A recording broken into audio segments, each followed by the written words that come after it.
So this topic class, we will discuss the different path of motion of particles as well as the mathematical formula to use in each situation. So ito ang learning outcomes natin, again, to acquire awareness ng mga principles governing the motion of particles, velocity and acceleration, and the topic outcomes is to identify the difference between rectilinear and curvilinear, in which na-discuss din naman natin siya sa introduction to dynamics and apply the kinematics equations in solving rectilinear and curvilinear motion problem.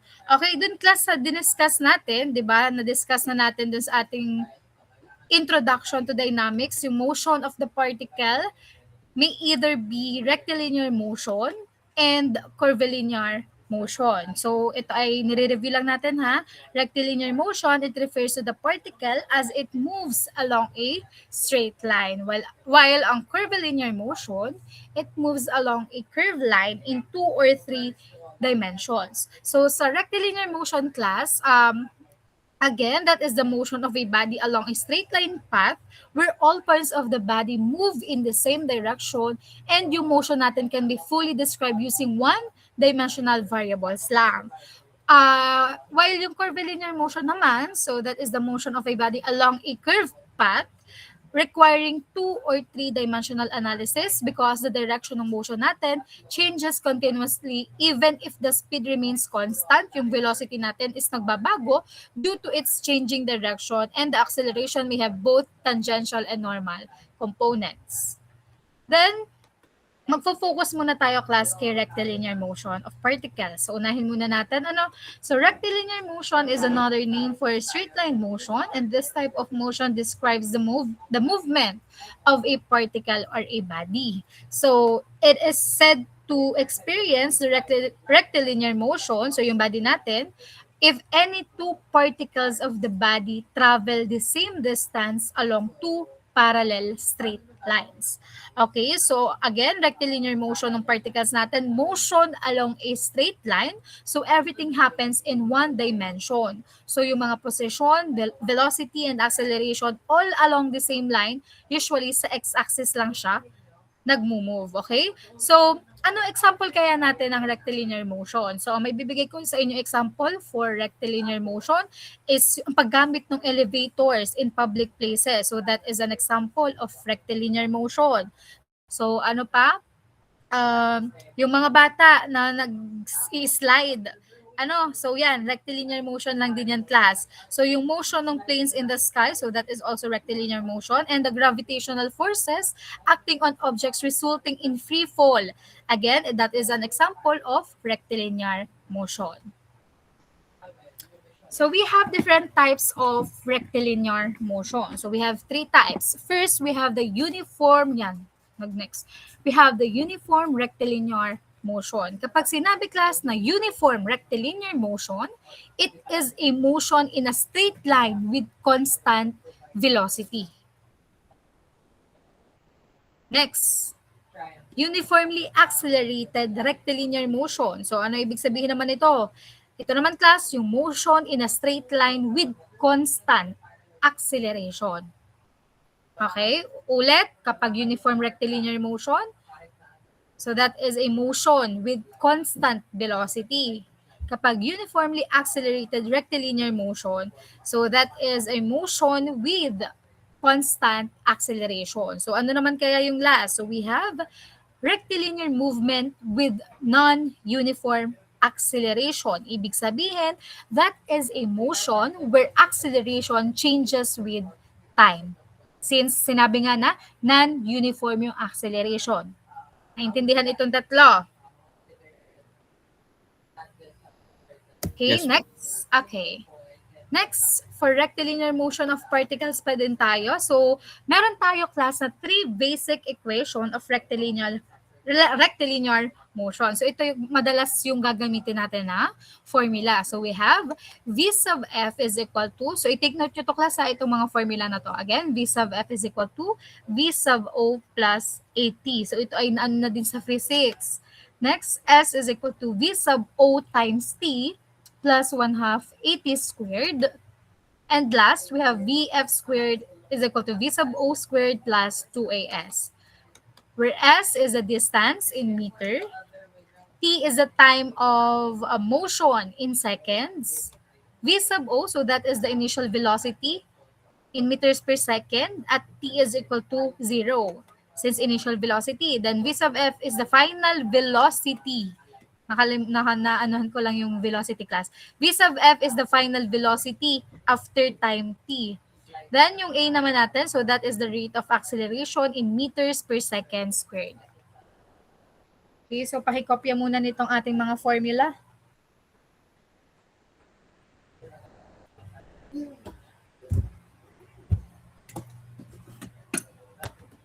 Okay, so next, pwede na?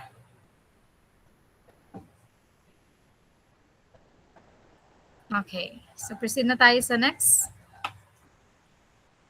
Since, di ba, meron nga tayong 3 types, so isa-isahin naman natin yan. So, simulan muna natin kay uniform rectilinear motion. Ito na may maikli lang na definition. So, for uniform rectilinear motion, when an object travels at a constant speed with zero acceleration, so ang tawag natin dyan is uniform rectilinear motion. Again, yung sinabi ko kanina, that is a motion or yung kapag yung particle natin is magmo-moves along a straight line with constant velocity. That means yung object na makakover niya is equal sa distances in equal time intervals. Hindi nagbabago yung speed niya. Hindi nagbabago yung direction. Ang acceleration niya is zero. So the motion is steady and unchanging.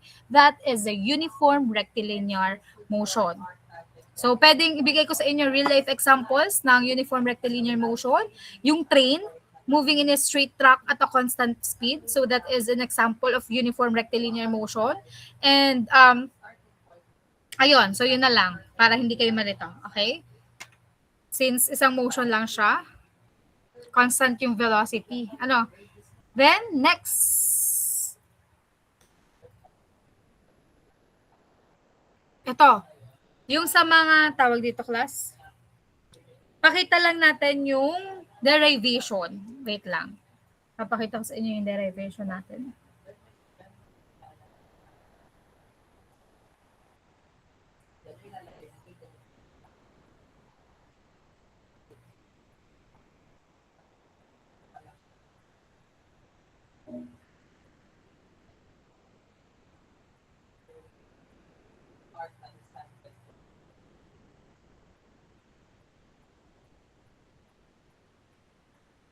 Okay, so for uniform rectilinear motion, so we have the derivation dito, class, ng ds over dt is equal to v, which it is constant.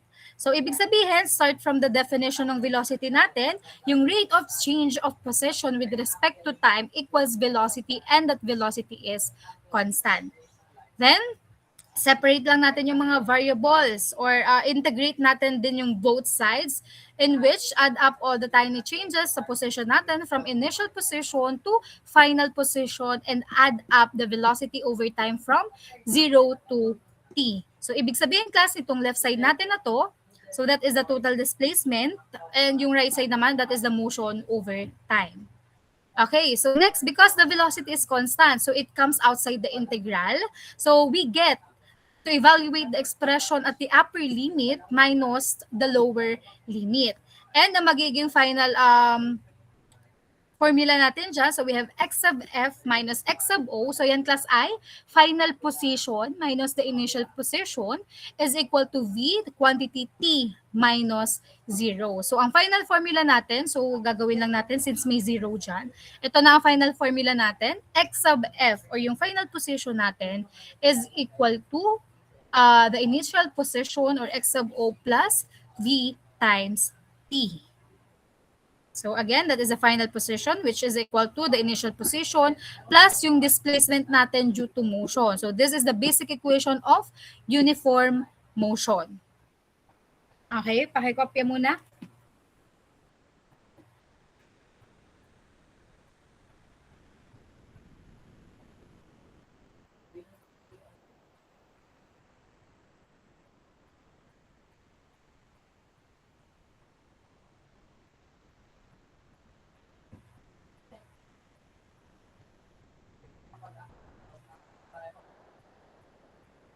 Okay, so next.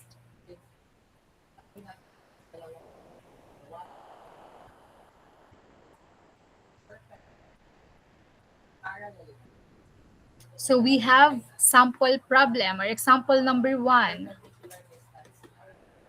Okay, a racing vehicle has an initial velocity of 10 meters per second and it covers a distance of 225 meters in 10 seconds. Find its acceleration. So basahin muna uli ang problem, i-analyze muna yung problem. Again, a racing vehicle has an initial velocity na 10 meters per second and it covers a distance of 225 meters in 10 seconds. So, find its acceleration. So, una class, ilagay nyo muna yung given. So, ano ang given natin dyan? So, we have the initial velocity na 10 meters per second. Naintindihan? Nakikita? Nasusundan? Then, ano pa ang given dyan? We have distance or S is equal to 225 meters. And ano yung 10 seconds dyan? 10 seconds, so that is time. So for the solution class, ano ang gagamitin nating formula dun sa binigay ko sa inyong tatlong equation? So alin kaya yung gagamitin natin dyan? Meron dyang S, merong initial velocity, merong time. So dun sa binigay ko sa inyong tatlong formula class, so pipili lang kayo kung alin dun ang merong given. So, dito sa ating example problem, so ang gagamitin natin dyan is itong equation na to. Yung S is equal to V sub O times T plus 1/2 AT squared. Kasi, nandito na si S, di ba? Meron na tayong given na S, which is 225. Meron na din tayong initial velocity given, that is 10 meters per second. Yung time given din na 10 seconds. Then, yung 1/2 A, so ano bang hinahanap? So ang hinahanap natin class dyan is yung acceleration mismo. So ito na yung ating unknown. Times t squared, so kumpleto class, di ba? Given lahat yung sa formula natin. So isa-substitute lang natin yung mga given, S is equal to 220. Yan. Inayos ko muna pala class ito, okay. So ayusin muna natin class yung mismong A. So pwede naman kapag nag-type kayo, kunwari, nag-type kayo sa inyong calculator, since ang S natin is 225 na. Wait, ayusin ko nga.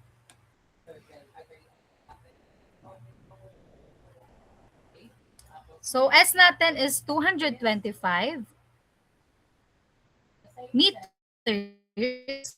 It is, ang V sub O or yung initial velocity natin is 10 meters per second times t na 10 seconds plus 1/2 A, so ito mismo yung unknown, times t na 10 seconds. So ito class, pinakita ko lang dito na kapag ito na mismo yung hahanapin natin. So A is equal to 2.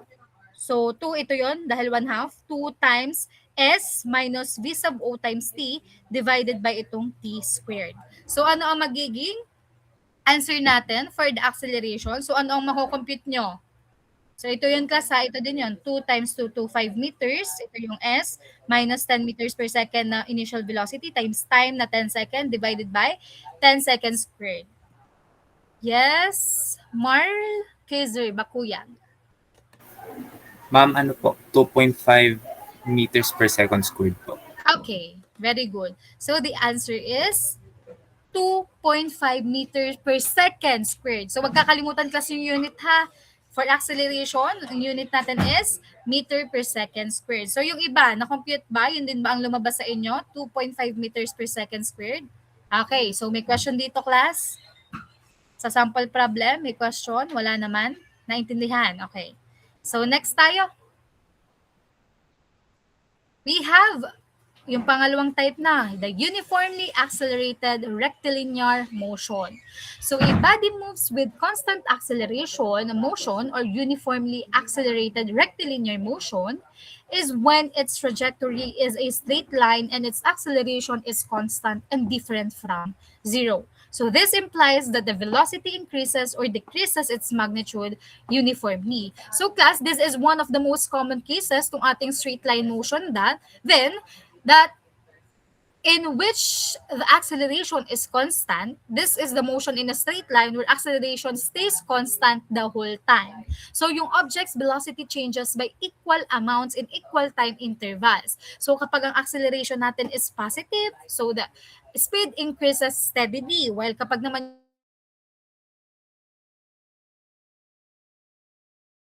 yung acceleration natin is negative steadily. Okay, so sa next naman, yung equation natin, okay, so this is equation may be derived by starting with the definition ng acceleration natin. That is, A is equal to dv over dt, and A is constant. So we have integrate both sides lang din. So integral ng dv natin is equal to the integral ng A dt. Add up all then the tiny changes in velocity from the initial velocity to final velocity. And sa kabilang side naman, acceleration over time from 0 to t. So since acceleration is constant class, it comes outside the integration. Lalabas lang yan si A. So pwede kang gawin nyo, nilalabas si A bago integral. So pwede naman yon. And then, yan, the erase. Next, we have V sub F minus V sub O is equal to 80. So yan na yung magiging final natin dyan. And this is the first kinematic equation. So dinerive lang natin class kung saan nanggaling itong ating unang kinematic equation, which is yung V sub F is equal to V sub O plus 80. Again, the final velocity is equal to the initial velocity plus acceleration times time. Meaning, yung velocity natin changes linearly with time. Kaya ito class dinederive lang natin kung saan to nanggagaling itong mga kinematic equation natin. The next naman, let us now consider. So, na-picturean nyo na ba? Pero ito naman class ay isa-send ko pa din sa ating Google Classroom if hindi nyo na-kopya or hindi pa agad na-picturean. Okay, so let us now consider the definition of velocity. So that is ds over dt is equal to v sub o plus at. So that is the rate of change of displacement equals velocity.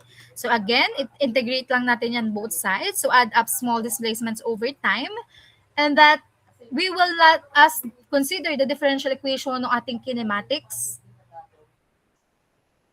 So dito nalalabas class yung ating pangalawang kinematic equation, which is S, or yung distance natin is equal to V sub O times T plus 1/2 AT squared.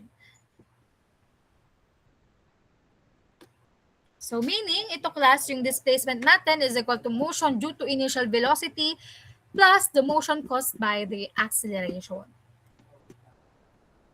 Okay, paki-screenshot or paki-kopya. Then for last, finally, let us consider naman the differential equation of kinematics. Ayan. So we had relate the velocity change directly to displacement. So this comes from this integration. So this is the third kinematic equation. So kapag dinerive lang natin, lalabas dyan class yung ating pinaka-last na equation, which is V sub F squared, or yung final velocity squared natin is equal to V sub O squared plus 2AS. Meaning, yung velocity natin is nagde-depend on how far the object moves under constant acceleration. Okay, so paka-screenshot.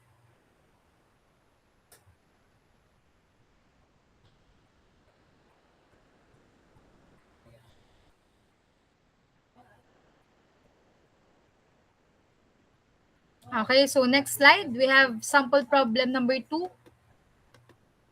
Okay, so basahin muna natin. A car is traveling at 67 mph or 30 meters per second when the driver steps on the brake, slowing the car down at a rate of 3 meters per second squared. So ito class ay naka-squared. How long and what distance will be required for the car to stop on dry pavement? So anong given natin dyan?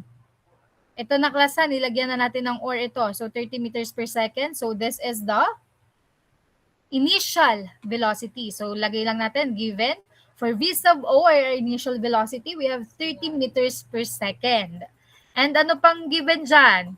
The driver steps on the brake, slowing the car down at a rate of 3 meters per second squared. So, ito ay acceleration na, base lang din sa unit. Pero question class, is it positive or negative? Yung sa acceleration natin, positive ba siya or negative yung acceleration? So, basahin niyo yung Negative problem. po. Sinong sumagot nun? Sino yun? Si Jeremy. Okay, so tama, Jeremy. Okay, so may reset ka na.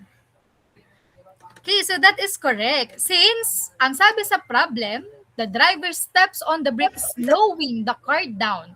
So meaning, ang ating acceleration ay negative 3 meters per second squared. Okay? So for the solution, so anong equation kaya ang gagamitin natin, class? So ang tinatanong na, how long and what distance will be required for the car to stop on dry pavement? So ano muna natin, ang una nating mahahanap? So anong gagamitin muna natin equation, class, base dito sa given? Anong equation kaya? Sino makakapagbigay sa akin? Kung tandaan nyo yung mga equation, yes, Karil, Cheska? I think po yung second, since ang hinahanap po is yung time at saka po yung S, meron na rin po tayong given na initial velocity and acceleration. So ang gagamitin po is yung S is equal to initial velocity times time plus 1/2 acceleration times time squared po. Yes, tama naman. Pero yung ano muna yung una nating makukuha? Yes, Emilio Rafael. Ma'am, since naka-indicate po as initial velocity, acceleration, tas indicated din po ang final velocity which is 0 po dahil sabi po na may stop. So magagamit po natin yung equation na final velocity equals initial velocity plus acceleration times time. Then pagkuha po ng distance is yung S equals ano nga ba yun? S equals sa initial velocity times time plus 1/2 acceleration times time squared po. Ano nga answer mo, yung V sub F? Alin, yung pangalawang equation? Ang first solution po is yung pagkuha po nung sa time Sige. is yung final velocity VF equals initial velocity Okay, VO so plus tama. acceleration times time. And then since nakuha na po natin yung time doon, pwede na po natin makuha yung distance gamit yung formula na Okay. S equals VO times time plus 1/2 acceleration times time squared. Okay, very good. So that is one way. Okay, that is one way yung sinabi mo, Mr. Azogue. Tama? Si Azogue nga yun, no? Okay, so dito, class, ipapakita ko naman sa inyo yung ibang way pa din. Pero tama naman, kahit ano yung gamitin nyo doon, base doon sa ating tatlong kinematic equation, yung three basic equation. So dito, ginamit ko muna, class, ito. Pero okay lang din yung sinabi mo, no? Na ang mahahanap is yung time. So dito, uunahin muna natin is yung distance. Since meron na nga tayong final velocity na nag-stop, which is 0, 0 yung final velocity natin. Then yung initial velocity natin is itong 30 meters per second plus 2 times yung acceleration na negative 3 meters per second squared. Then ito ang unknown. So mahahanap natin yung distance gamit itong formula na to, no?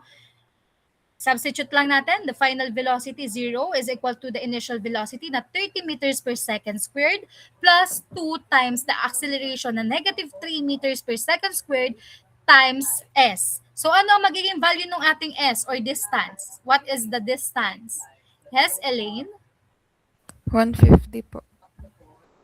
Again, what is your answer? 150 150 anong unit?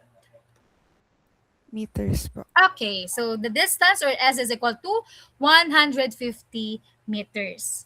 Sige, try nyo yung sinabi kanina ni Mr. Azogue, kung ganyan din ang lalabas na answer sa distance. Na-try nyo ba yung ibang formula?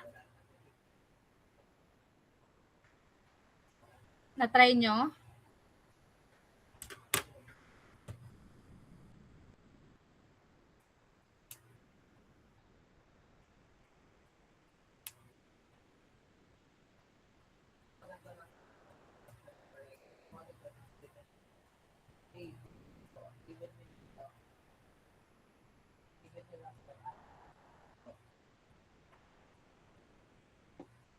Okay, so proceed muna tayo sa paghanap ng time. Okay, so very good.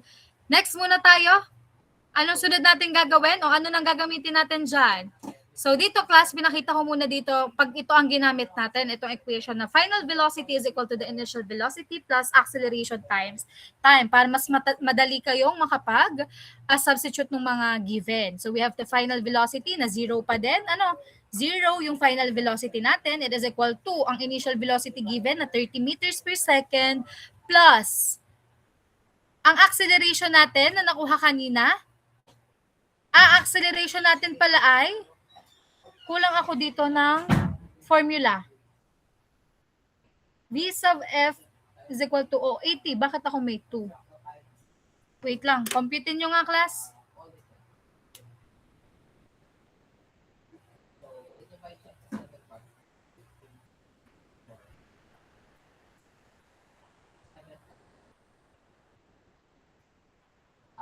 Ang ginamit ko pala dito, class, ay yung kanina din. Ito. Yung VF squared, VO squared, plus 2AS. Ha? Ay, hindi, tama. May mali lang ako. Mali lang yung nag-times pa ako sa 2. Hindi, tama na to class sa itong equation natin. Itong formula pala. Ito lang ang wala dapat. In color natin. So, burahin na lang natin to. Okay? So, that is 30 meters per second plus negative 3 meters per second squared. So, ito ay dito. Okay? So, pakicompute ano ang magiging value ng time natin. Yes, Louie. 10 seconds po. Verona. Yes, so that is 10 seconds. So class, meron pa tayong ibang way. Try naman natin kapag ang gagamitin natin is yung... So that is the answer. So try naman natin class kapag ang gagamitin is yung ibang formula. So ito, sulat ko na lang din para meron kayong ibang pwedeng gamitin. So ano pwede natin gamitin pa? So the formula na S is equal to V sub OT plus 1/2 AT squared. So since meron na tayong na-compute na distance which is 150 meters. So it is equal to ano ang initial velocity natin? 30 meters per second times time. So ito yung hinahanap plus 1/2. Ang acceleration is yung negative 3 meters per second squared times t squared. So, try nyo class computein. Ano din ang magiging answer natin dito? Ano ang time? Kapag ito ang gamit na formula. Paki-compute nga.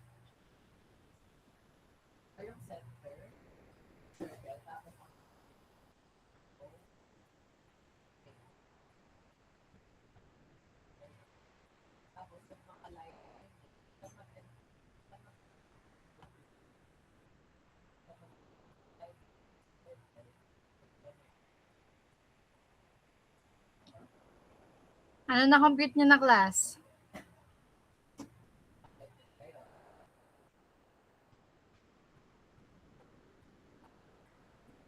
Pwede kayo mag-shift solve. Yes, Bernaline.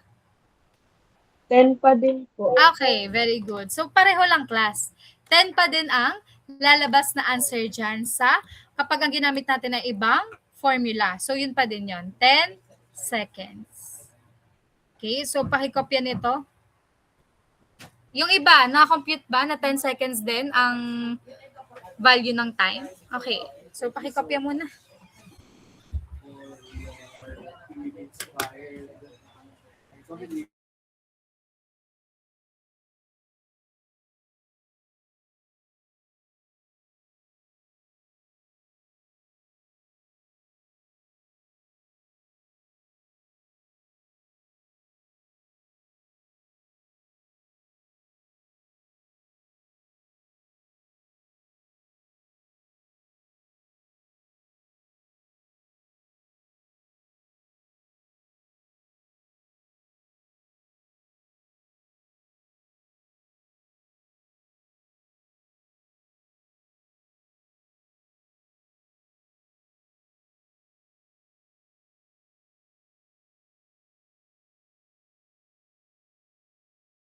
Okay, so let us now proceed to the next slide. Okay, so next we have rectilinear movement with non-uniform acceleration. So when an object travels at an irregular speed and acceleration, it is known as rectilinear movement with non-uniform acceleration. So yeah, next, when bodies are acted upon by variable forces, they move with variable acceleration. Since the acceleration may vary in many ways, there is no general equation as in constant ang acceleration. So basically, there are three principal variables, which is the S, V, and A. Meron ba nag-raise ng hand? Wala naman.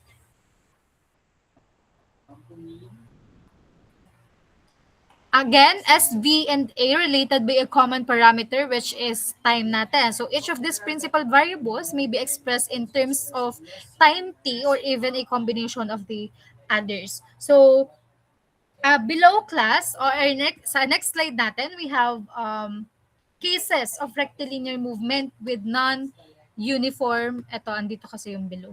Below are the cases of rectilinear movement with non-uniform acceleration. So sa case 1 class, so sinasabi, kapag case 1, the displacement is given in terms of time. So to find the velocity and acceleration. So for this case, di ba, we have the formula V is equal to ds over dt, in which yung A din natin is equal to dv over dt,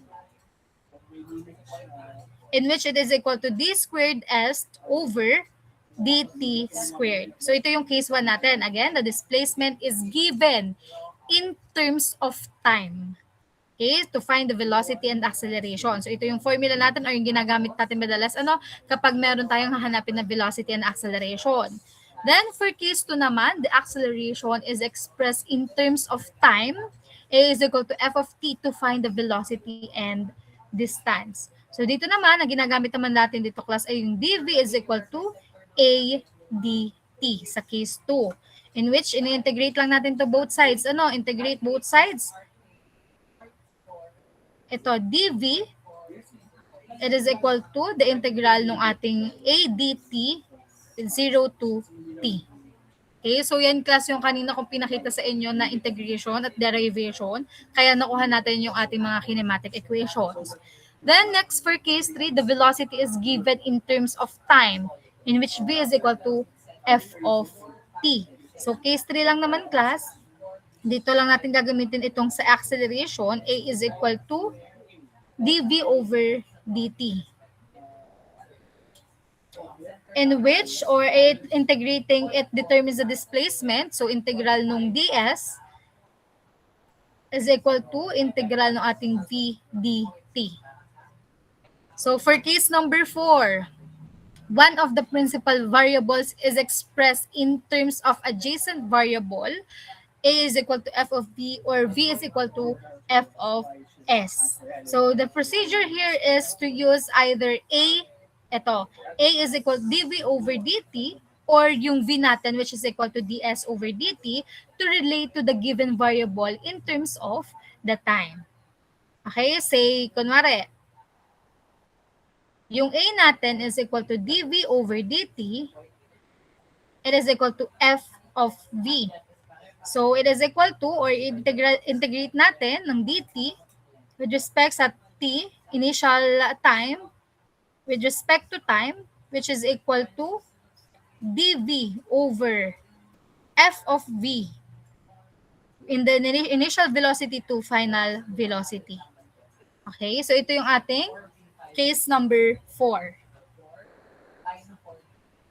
And lastly, for case number 5, so buburahin ko na to class. Matataklo ba ng ating case number 5? Okay, so next for case number 5, we have the given variables are not adjacent. So for example, yung A natin is equal to f of s. So in this case class, substitute lang natin dito yung given relation in v dv, or is equal to ads. So separate the variables and then integrate to obtain one variable in terms of its adjacent variable. Okay, so ito class yung ating case 1 to case 5 of the rectilinear movement with non-uniform acceleration. Okay, so proceed muna tayo sa comparison naman between uniform acceleration and non-uniform acceleration.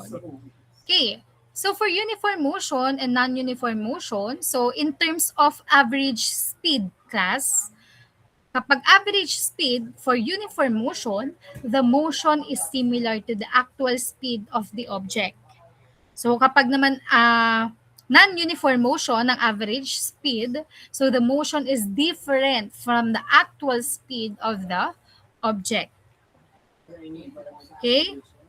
So next, for rectilinear motion naman, ng uniform motion, so it has zero acceleration, while sa non-uniform motion ng rectilinear motion, it has non-zero acceleration. Since non-uniform nga yung motion niya, so that is non-zero acceleration. Then for distance naman, or yung graph natin sa graph ng uniform motion, so the distance time graph shows a straight line kapag uniform ang motion. Kapag non-uniform motion class, the distance time graph shows a curved line.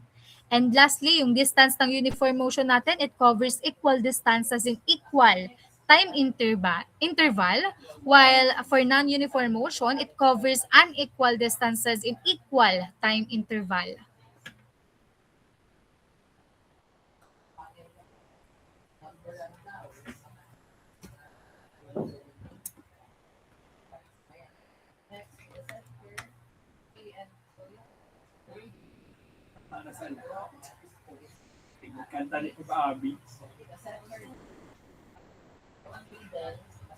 Okay, so next na tayo. Next na main topic natin. So tapos na tayo kay rectilinear motion. Again, question class kung nakinig.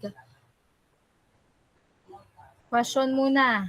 What are the 3 types of rectilinear motion? Ano yung 3 types ng rectilinear motion natin? Yung iba, yung wala pang recit for today. Sino pa? Sino pa? Ano yung 3 types? Yes, Lian. Moika.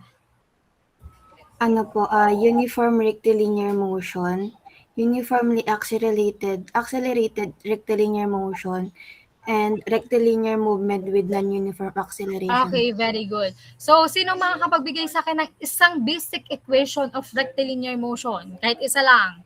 Sino? Ano yung natatandaan nyo sa mga equation na binigay ko sa inyo? Yes, Sean Marl. Ma'am, ano po? User. Velocity squared is equals to initial velocity squared plus 2 times the acceleration and the change in distance po. Okay.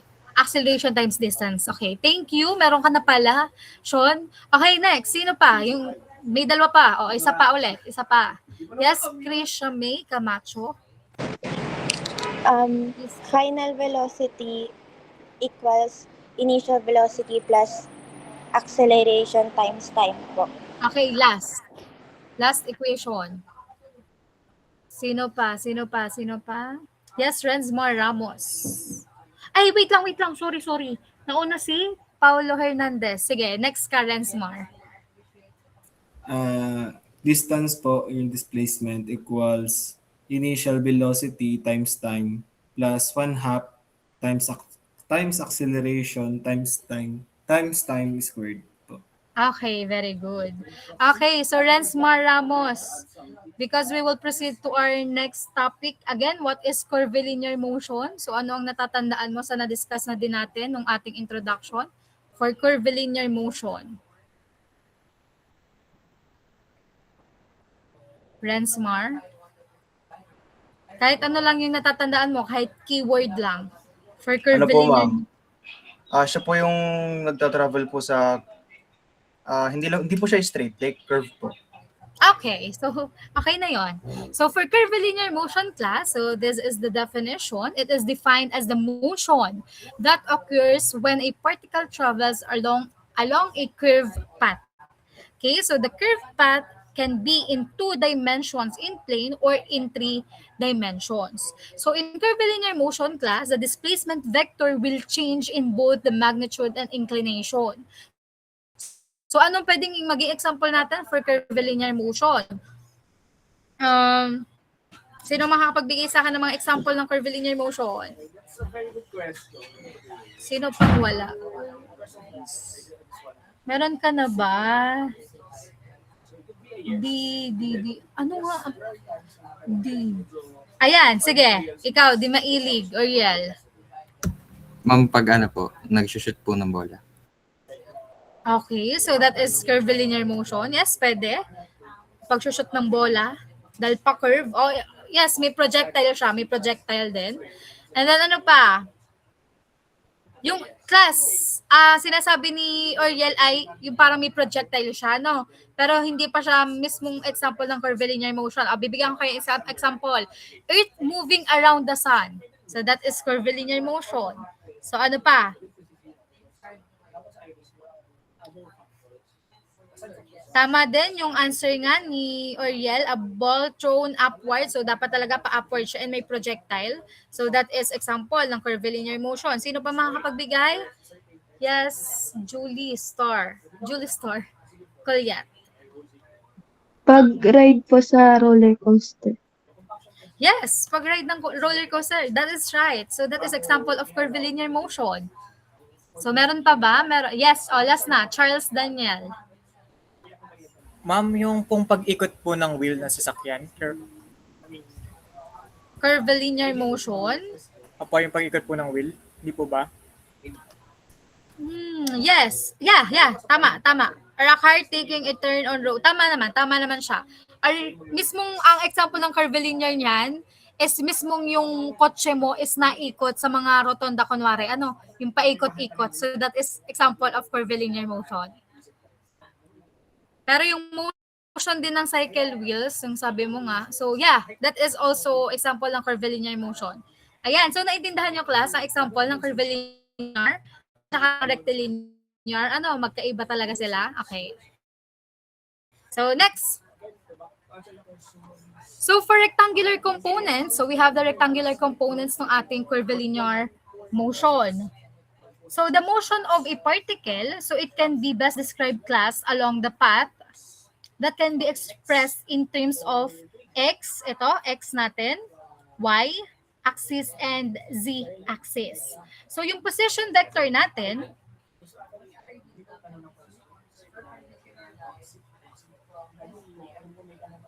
so for position vector class, so yung particle natin at time t, so it is defined by the vector between the origin O, so ito yung origin natin, of a fixed reference frame and the position occupied by the particle.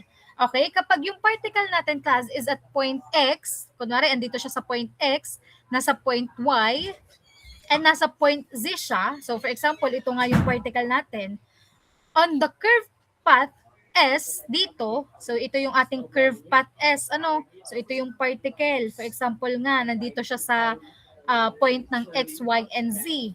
On the curve path S as shown in this figure, then its location is defined mathematically by position vector. Okay? So ang position vector natin class, so we have R is equal to XI plus YJ plus ZK. So ito class ang ating position vector.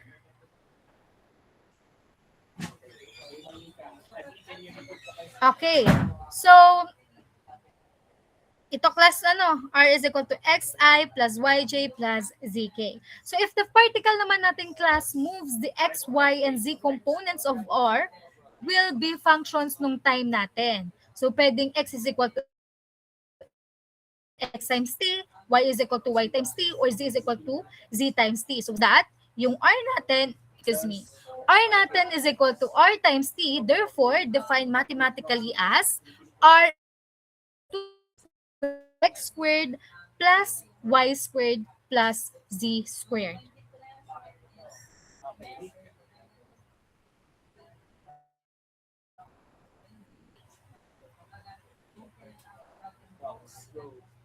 Okay?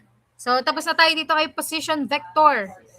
Proceed naman tayo. Sulat mo si naman. Date kasi ng pentab kaya ang pangit na sulat. Okay, velocity ng particle natin is the first derivative ng r natin in which v is equal to dr over dt, which is it is equal to d over dt times xi, dun sa base sa figure natin kanina ha, plus d over dt times yj plus d over dt times zk. Derivative, so it is necessary to account for changes in both the magnitude and direction of each of the vector's components. So the derivative ng I natin, component of R, is acceleration. So we have next for the acceleration naman. For acceleration, yung equation ng particle natin is obtained by taking the first derivative ng v of x, which is equal to x. Then v sub y is equal to y. Then v sub z is equal to z. Okay, so ito class ang gagamitin natin for acceleration. A is equal to dv over dt. So lagi nyo naman tong alam which is it is equal to a sub xi plus ay times j plus azk. So, ang a sub x natin dito, so that is the velocity times yung x natin, or first derivative ng vx natin. Okay, so first derivative ng vx. Yung a sub y naman natin, so that is the first derivative ng vy. And a sub z, so that is the first derivative naman ng v sub c. So for acceleration, we will be having the formula square root of a sub x squared plus a sub y squared plus a sub c squared. So z ito, z. Okay, so paki-take note na lang nito class. So position, velocity, and for acceleration ng rectangular components of curvilinear motion.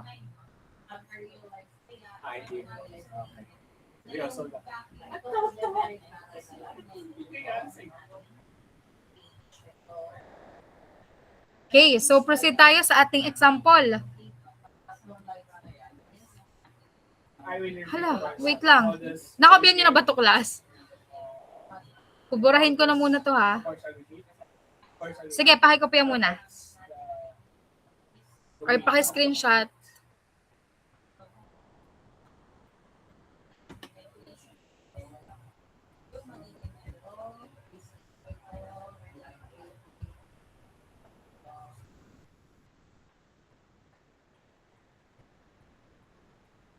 Okay na? Pwede na class burahin? Okay na, sige. Erase ko muna yan. Okay, so let us take this example.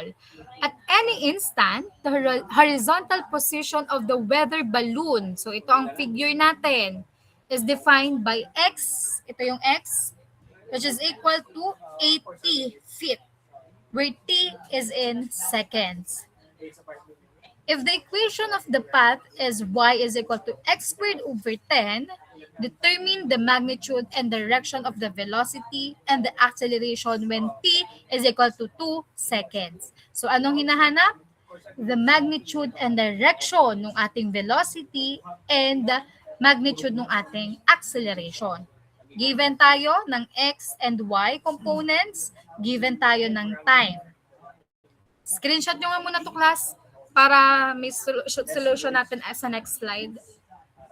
So, basta analyze yung muna class yung problem ha. Again, at any instant, the horizontal position ng ating weather balloon, so ito class ang tinitignan, is defined by x is equal to, so dun sa x niya, that is 80 feet, where t is in seconds.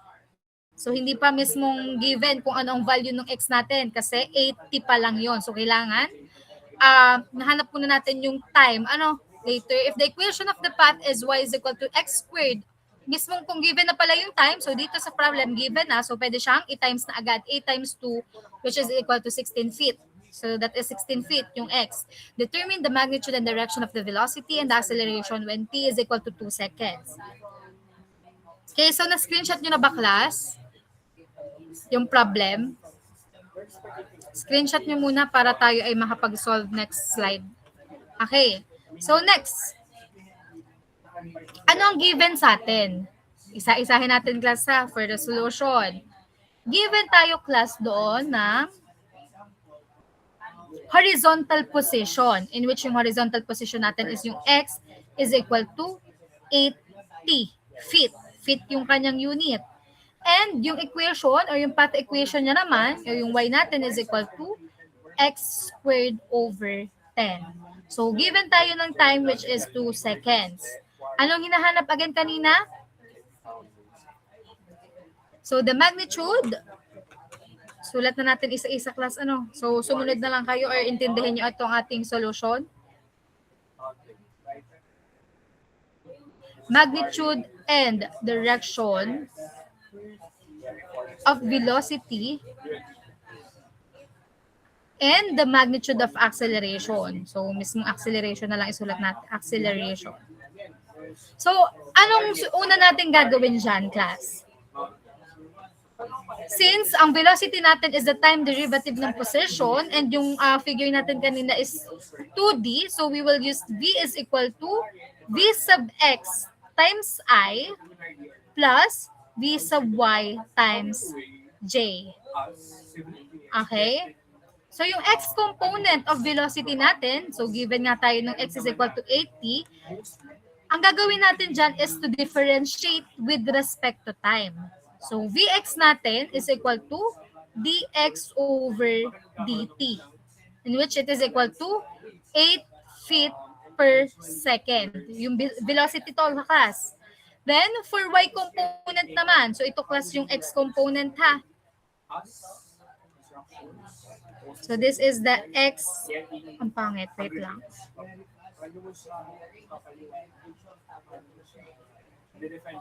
So ito, class, yung x component. Then for y component naman, ng ating velocity,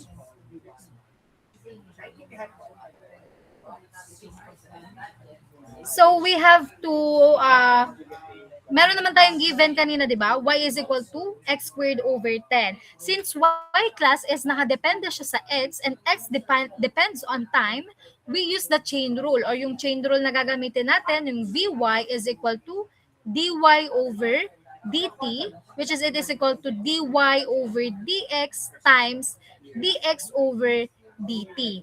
Okay, so makakancel lang natin yan. Ano?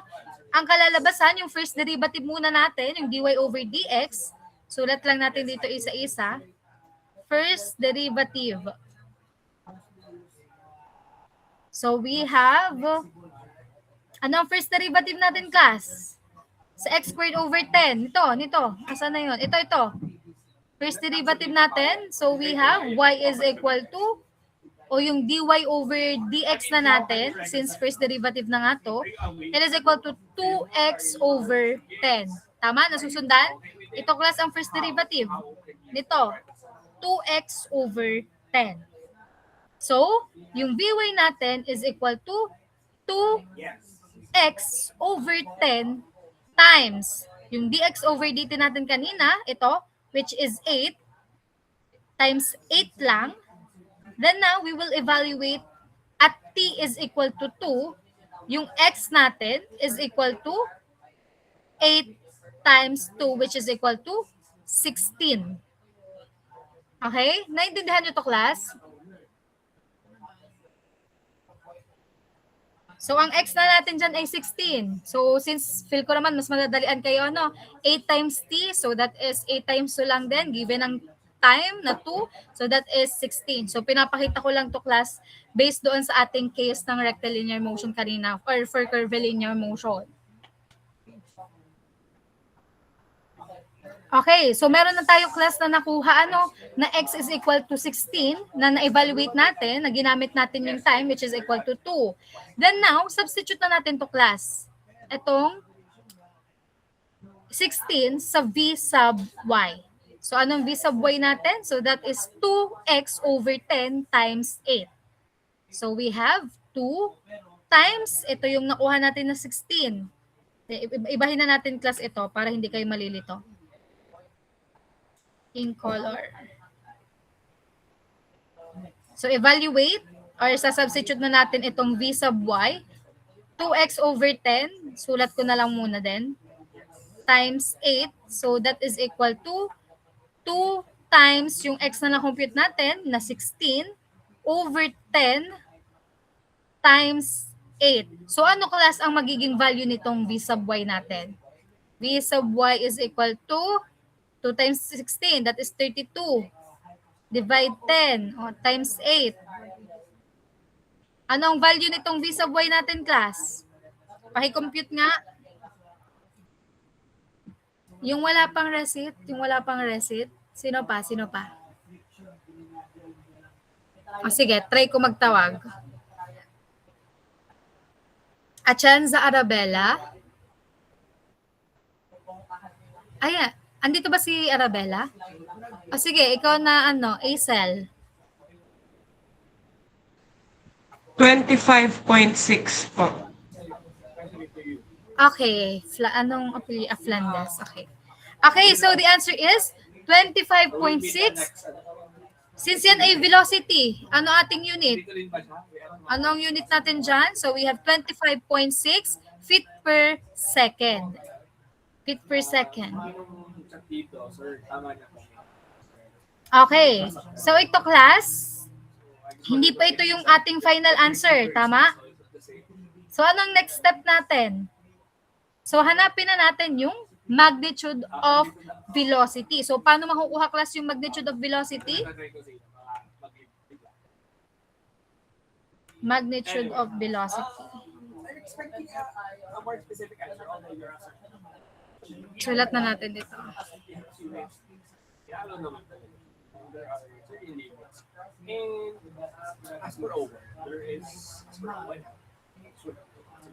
So magnitude ng velocity natin is v is equal to square root of v sub x squared plus v sub y squared.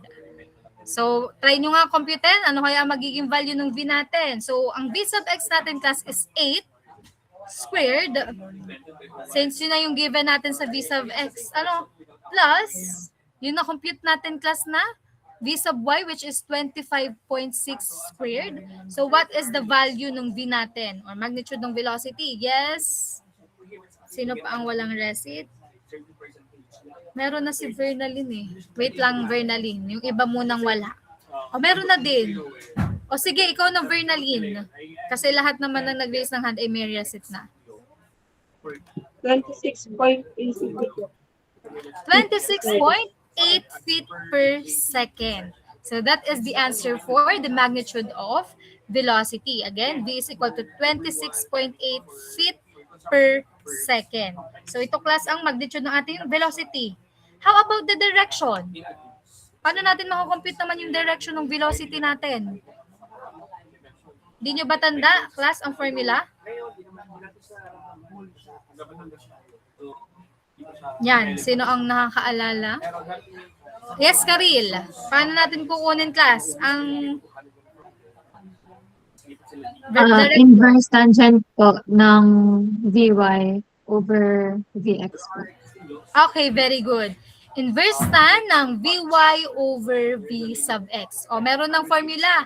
O, sino makapagbigay sa akin ng value, ng direction? Yes, Maria Rabi Joyce. Ilagan. 72.65 po. Okay, so that is 72.65. Or pwede namang, 65 tama ba? 72.65 degrees. So that is the answer for the direction of velocity. Okay? Paki-screenshot class or paki-kopya muna nito bago tayo mag-proceed sa acceleration. Sa paghanap naman ng acceleration dito sa ating sample problem. Okay, so ito'y madali pa naman. Siguro para mas madalian kayo, since given na tayo ng x is equal to 8 times t and given na yung time, so ang gagawin nyo na lang, substitute nyo na lang yung time or yung 2 dito sa t, since 8 times 2 is equal to 16, so yun na yung ating x. Then for y naman, yung y component, kinuha lang natin itong first derivative class ng y is equal to x squared over 10, which is it is equal to 2x over 10. So ito class yun, times, since ang vy ay kailangan ito, yung pinakita ko sa inyo ito, times 8 lang natin. Okay? Kaya ang na-compute natin for vy is 25.6 feet per second. So kapag nakuha nyo na yung horizontal component at saka yung vertical component, so madali na mahanap tong magnitude ng velocity and also yung direction, in which yung v lang is equal to square root ng vx squared plus vy squared. Kaya nag-come up tayo sa magnitude ng velocity, it is equal to 26.8 feet per second. Then for direction naman, so that is inverse tan ng vy over v sub x, so that is equal to 72.65 degrees. Okay, so may question pa dito class sa una? Sa paghanap ng magnitude and the direction ng ating velocity, wala naman. Pwede tayo mag-proceed sa acceleration. So proceed na tayo class sa acceleration. So matatapos tayo before 12. Okay, so for acceleration naman class, so ito na yung ating last na sample problem kasi. Okay, so for acceleration naman class, so di ba kanina sinabi ko sa inyo yung acceleration is derivative ng velocity. So we have a, so pwedeng a na lang is equal to a sub x times I plus a sub y times j. So yung x component class ng ating acceleration, so nakuha na natin kanina yung v sub x is equal to 8.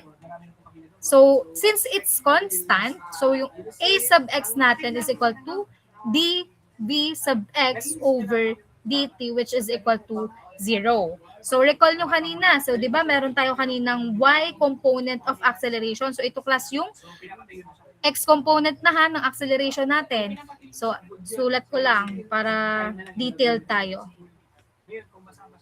Ito ay x component. Next, ito naman yung y component.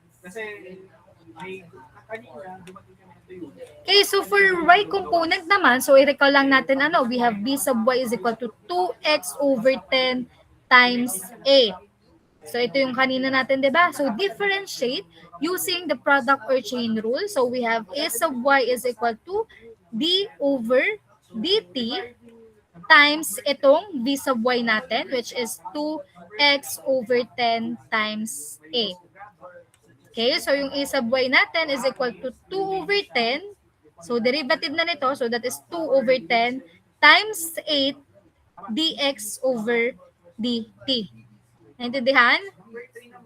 Since dx over dt, so meron tayo yung dx over dt natin is equal to 8.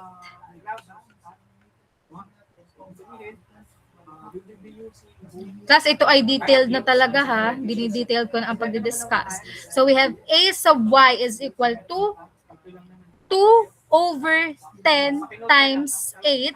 So, ito yung class ha. Dito lang yan. 2 over 10 times 8. Then, ang dx over dt natin is 8 din. So, ano magiging y component natin ng acceleration? So, 2 over 10 times 8 times 8. What is the answer? Anong answer natin dyan, class? Yes. Sino pa, class? Yes, Carmela. 12.8 po. Okay, so ano ang unit? 12.8, acceleration. Okay. Ay, ano? Ang given sa atin ay feet. Naka-fit siya. So, this is 12.8 feet per second squared. Okay? So, meron na tayong vertical component ng acceleration. We also have the horizontal component ng ating acceleration. So, anong sunod na gagawin? Compute. Ano ang kino-compute? Magnitude of acceleration. Alam nyo na kung paano mag-compute ng magnitude. Try nyo nga, since meron naman na tayong given ng a sub x tsaka a sub y. So, a is equal to square root of ax squared plus ay squared. So ito yung class ax squared yung given. So sino ang sino pa? Sino pa? Yung wala pang receipt. Yung iba naman, yung iba. Meron na kayo lahat. Sino pa? Ay, wala na. Sila ang nataas ang kamay. Class, binigay ko na ang formula. O i-ano nyo na lang yan sa calculator. Square root of ax squared, so that is 0 plus, square root lang ng 12.8 squared. Anong answer? Kahit hindi nyo na yan, yes, Kenneth. Kahit hindi nyo na yan computed eh. Ano po, ma'am? 12.8 po. Again. 12.8 po. Per Okay. second squared po. Bali, Okay, so ano po that kami? is, 6 po kami. ang dami nyo naman. Sino yung mismong sumagot nung 12.8? Lahat kayo? O si Kenneth na, kanya yung account eh. Next time kayo, yung mga magkakasama dyan. So again, nakakompute na natin kasi yung magnitude of acceleration, that is 12.8 feet per second squared. Okay, so this is our final answer. So again, kapag class I exam natin, since diba nahinanap natin ang magnitude ng velocity, so maglalagay lang kayo ng isang table pa, ng isang box na yung magnitude ng velocity, magnitude of velocity is equal to kung anong answer. So ano nga magnitude of velocity natin kanina? So that is 26.8, no? 26.8 feet per second. Tapos ang direction is equal to 72.6 degrees or 65 degrees. Then for acceleration, it is equal to 12.8 feet per second squared. Okay, so kailangan ng conclusion ng lahat ng tinatanong sa isang problem. Okay, so may question dito sa ating sample problem. So for getting the magnitude and direction ng ating velocity and acceleration, may question, class? Naintindihan naman? Okay. So let us now proceed. So patapos na tayo. Ay, hindi pa pala tayo patapos. Konti pa. Ito naman ay puro mga definition of terms. Okay, so we have the tangential and normal components of curvilinear motion. So the tangential components of the acceleration reflect the change of speed, while the normal components reflect the change of direction. The tangential component may either be positive or negative, while yung normal component always points towards the center of path curvature. So the relationship for the normal and tangential components also apply for particle moving along a space curve.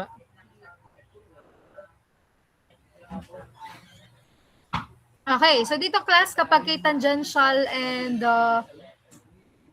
normal components ng ating curvilinear motion, tama. Curvilinear motion, so yung velocity vector natin ng particle is tangent to the path of the particle, while in general, the acceleration vector is not. So yung plane na magko-contain ng mga tangential and normal vector, so yun ang tinatawag natin na osculating plane. So important points about dito class. So we have the curvilinear motion, which can cause changes both sa magnitude and direction ng ating position, velocity and acceleration vectors. And the velocity vector is always directed tangent to the path, and in general, yung acceleration vector natin is not tangent to the path, but rather it is tangent to the hodograph. So yung hodograph natin class, ay yun yung parang graph na merong osculating plane, in which if the motion is described using rectangular coordinates, then yung components natin along each is meron tayong tinatawag na projectile. Okay, so for projectile, so it is an object thrown into space upon which the only acting force is the gravity. So in other words, the primary force acting on a projectile is gravity. So this doesn't necessarily mean that the other forces do not act on it, just that their effect is minimal compared to gravity. And yung path followed by a projectile, ayan yung tinatawag natin na trajectory. So example natin dyan, a baseball batted or thrown. So yung baseball na tinapon or Yan nga, and the instant the bullet exits the barrel ng gun are all examples of projectile. So again, ang projectile is any object that once projected or dropped continues in motion by its own inertia and is influenced only by the downward force of gravity. So yun ang tinatawag natin na projectile.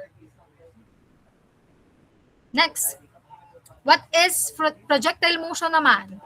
So kapag naman sinabing projectile motion, so when a particle is thrown obliquely near the Earth's surface, it moves along a curved path under constant acceleration that is directed towards the center of the Earth. So we assume that the particle remains close to the surface of the Earth.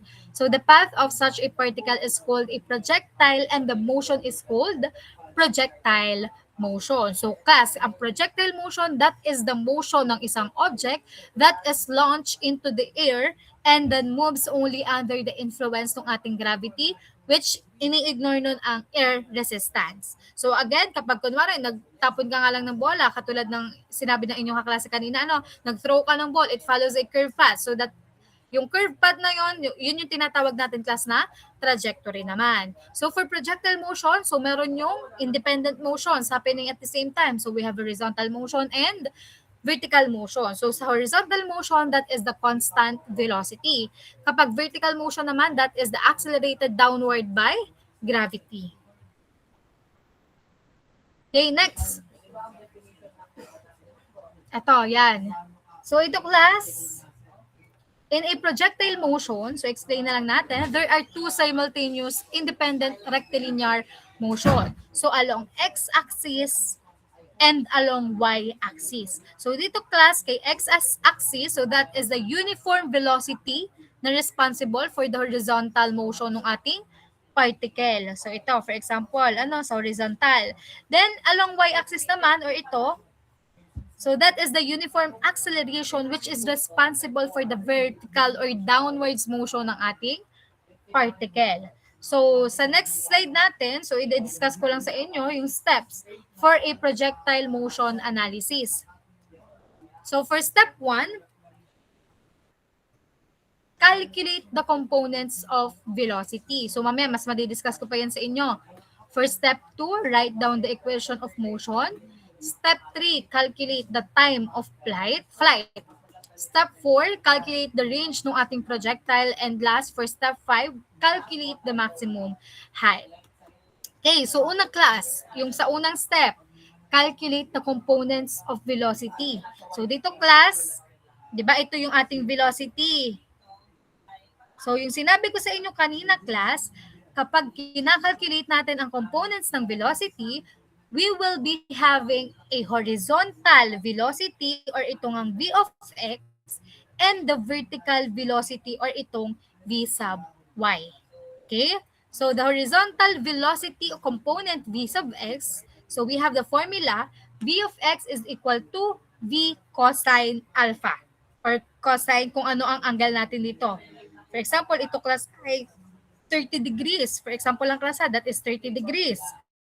Paano nyo mako-compute ang horizontal velocity kapag given tayo ng velocity is equal to 45 meters per second? So that is simply 45 cosine ng 30 degrees. So ano yan class? 45 cosine ng 30 degrees. So that is equal to 38.97. Okay, so yan example lang to class ha. So ito ang magiging horizontal velocity. Kapag given tayo ng velocity, pinapahanap sa inyo for example, find and the vertical velocity. Given angle, given din ang velocity. Pag hinanap ang v sub x at v sub horizontal velocity, kung anong given na angle. So that is simply 45, given na velocity, 45. How about sa vertical velocity?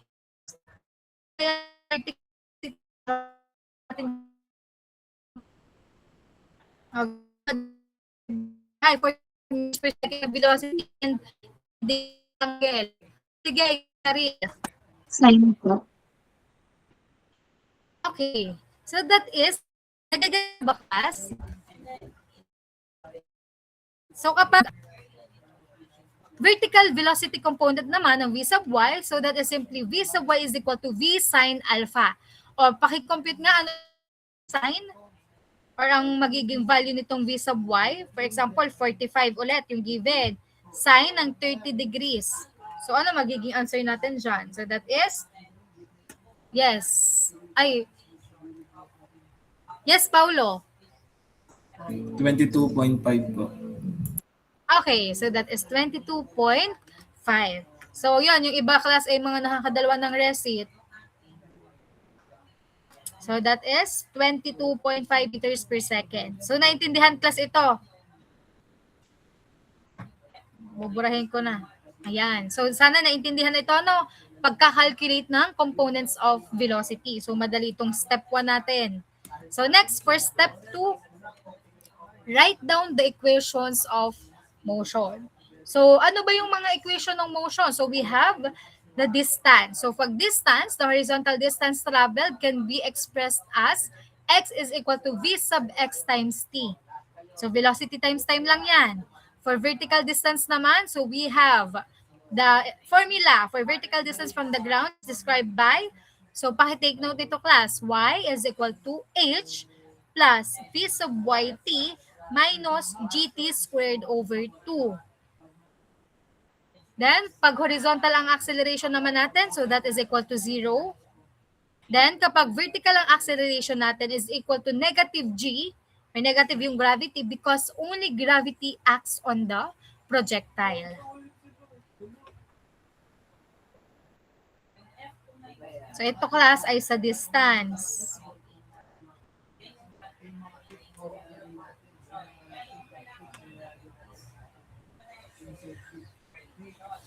Ito naman ay sa acceleration. Okay. So, paki-take note lang nitong ating formula for distance. And tandaan nyo, kapag ang horizontal acceleration, that is equal to 0. And kapag vertical naman ang acceleration, equal to negative gravity. Next, step 3, calculate the time of flight. So, by calculating, the flight ends when the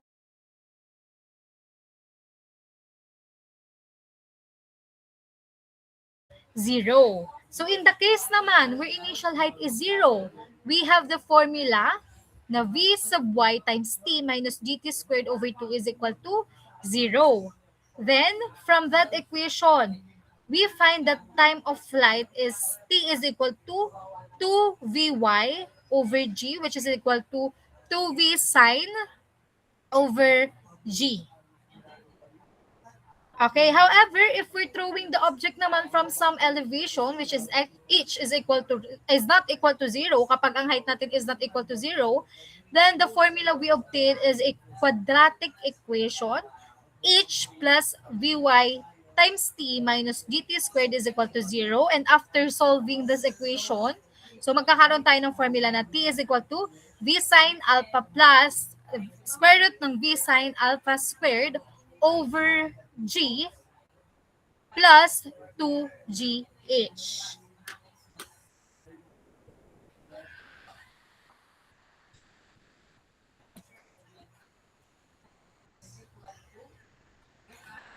Okay, so paki-take note nitong ating mga formula.